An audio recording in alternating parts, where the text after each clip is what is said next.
प्यारे विद्यार्थियों, मैं doctor Mahendra Kumar Sharma, assistant professor contract, राजकीय महाविद्यालय गंगापुर सिटी।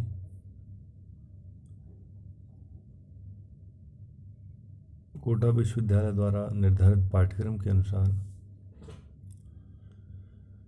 बीए पार्ट 3 के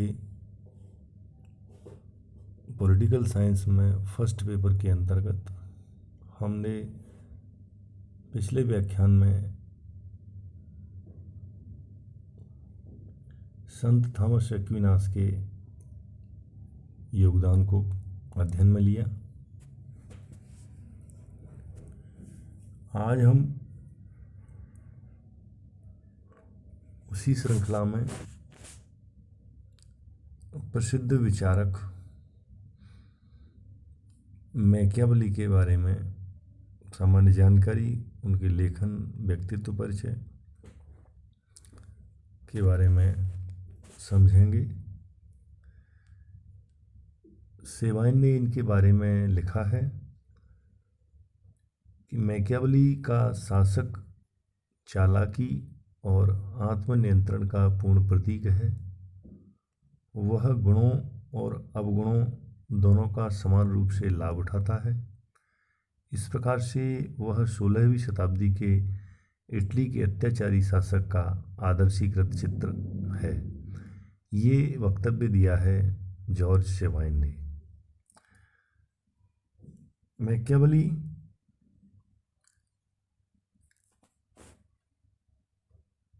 का पूरा नाम निकोलो मैकियावेली है। ये इटली के महान राजनयिक भी रहे।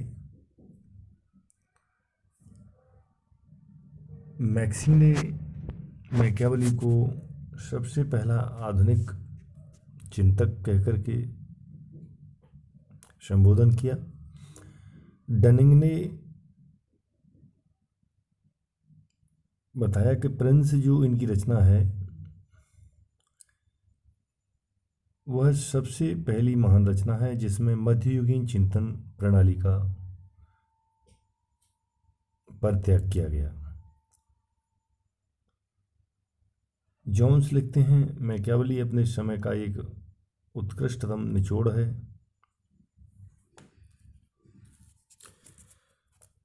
मध्ययुग की लीक से हटकर मैकियावेली राजनीति में धर्मवाद, नैतिकतावाद का अनुसरण करने के बजाय शुद्ध व्यवहारवाद का अनुसरण करता है। गेटेल ने इनके संबंध में लिखा है, वह प्रथम आधुनिक यथार्थवादी थे जिसने बताया कि राज्य को स्वयं के लिए जीवित रहना चाहिए तथा उसको अपने संरक्षण तथा हित संवर्धन का उल्लेख रखना चाहिए। इटली का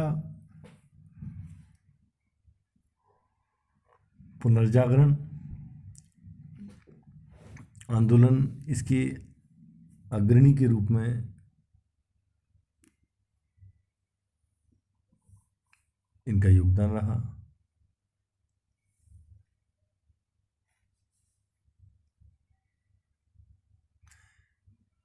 इनका जन्म हुआ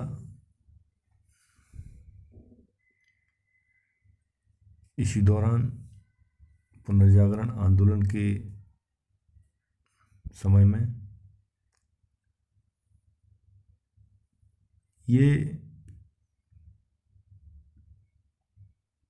फ्लोरेंस के गणराज्य में राजनीतिक परिवर्तन के साथ मैकियावेली के जो विचार थे उनका भविष्य का आईना था। वो निश्चित दृष्टि की ओर चलने लगा।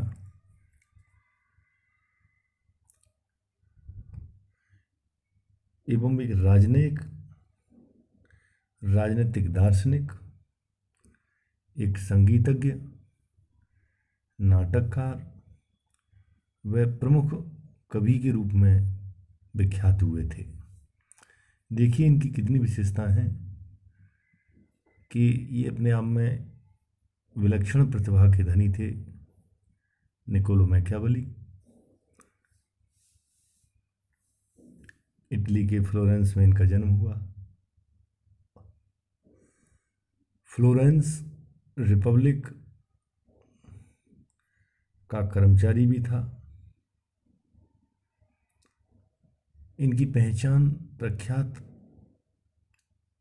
पुस्तक द प्रिंस के कारण सार्थक हुई, जो कि व्यवहारिक राजनीतिक का महान ग्रंथ स्वीकार किया गया था। यानी व्यवहारिकता की बात हो राजनीति के क्षेत्र में, तो जो इनकी पुस्तक प्रिंस है वह पूरी तरह से जो अप्लाइड पॉलिटिक्स थी उस पर पूरी तरह से खरी। राजनीति में कदम पर प्राथमिक दृष्टि में रखने की जो अवस्था थी उससे लेकर के और उसमें अपने आप को चमकता हुआ सितारा बनाने के लिए या उस विकास की श्रृंखला को आगे बढ़ाने के लिए इस पुस्तक का विभिन्न राजनेताओं ने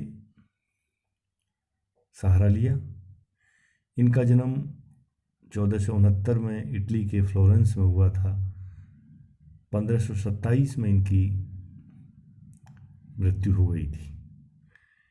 इनकी जो रचना है प्रमुख रूप से हम देखते हैं द प्रिंस इनकी रचना है, जो कि विश्व राजनीतिक परिवेश में या विश्व राजनीतिक विचारकों के क्रम में, चाहे वह भारतीय विचारकों का क्रम हो चाहे वह पश्चिम के विचारकों का क्रम हो, उन सब में जिस तरह से भारतीय परिदृश्य में आचार्य विष्णुगुप्त कौटिल्य का नाम आता है, उसी प्रकार मैकियावेली का नाम भी आता है। दूसरा है द आर्ट ऑफ वार, युद्ध की कला। तीसरा है डिस्कोर्सेस ऑन लिवी। चौथी है फ्लोरेंटाइन हिस्टोरीज, फ्लोरेंटाइन हिस्टोरीज। और अगली है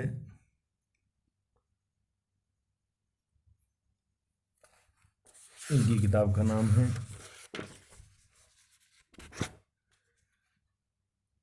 द एसेंशियल। इस तरह से इनकी पुस्तकों का एक क्रम रहा।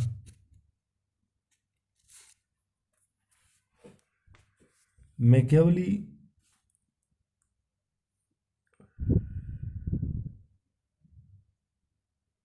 अपने आप में एक ऐसी शख्सियत थे, पीटर सेडगेयर ने लिखा है, वह प्लेटो और हाब्स तो नहीं था,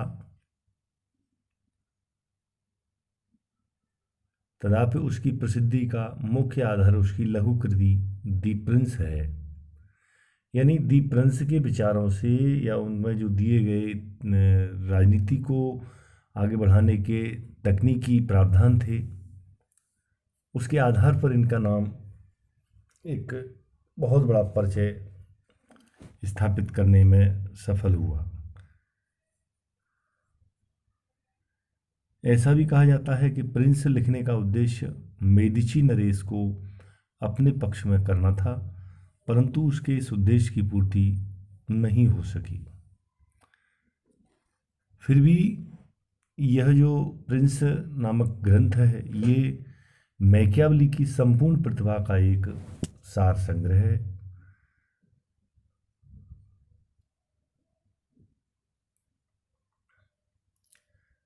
तो इस तरह से हम देखते हैं कि मैकियावेली का जो अध्ययन पद्धति का जो स्वरूप है, सेबाइन ने लिखा है, अरस्तु के बाद राजनीतिक गवेषणा के क्षेत्र में अनुभूति मूलक पद्धति अपनाने वाला वह प्रथम विचारक था।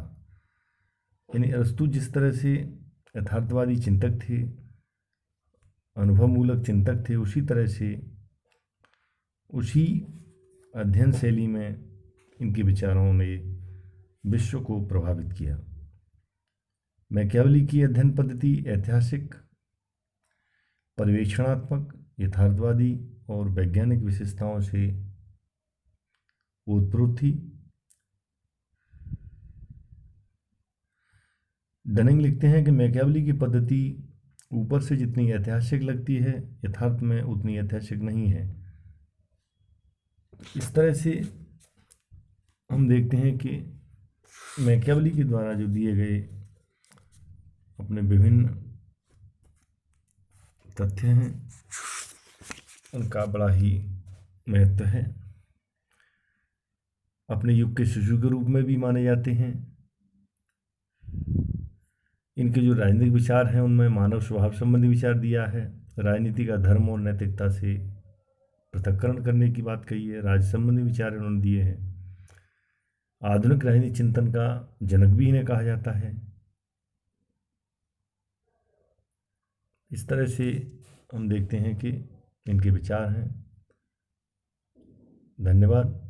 अगले व्याख्यान में हम मैकियावेली को अपने युग का शिशु कैसे कहते हैं, किन कारणों से कहते हैं, इस पर चर्चा करेंगे। तब तक के लिए धन्यवाद।